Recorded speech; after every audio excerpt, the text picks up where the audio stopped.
Değerli izləyicilər, videonu bəyənib kanala abunə olun ki, hər kəs son xəbərlərdən anında məlumatlansın.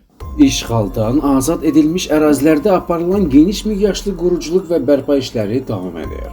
Görülən işlər ölkənin iqtisadi, sosial və strateji inkişaf xəritəsində yeni mərhələlərin əsasını qoyub. Regionun inkişafı üçün dövlət tərəfindən planlı siyasət həyata keçirilir. Əsas məqsəd bölgələrin daha innovativ, dayanıqlı və regionda rəqabət qabiliyyətli iqtisadi zonalara çevrilməsidir.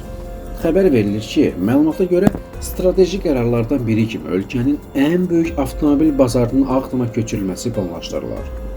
Plan, Ağdamın regional ticarət və logistika mərkəzinə çevrilməsi, işğaldan azad edilmiş bölgələrə yeni iqtisadi axının yaradılması, nəqliyyat infrastrukturunun gücləndirilməsi və yeni sahibkarlıq fəaliyyəti ilə və məşğulluq imkanlarının artırılmasına xidmət edir. Ağdamda formalaşacaq bazar, Cənubi Qafqazın və regionun ən böyük və nüfuzlu avtomobil bazarlarından biri olmağa namizəddir.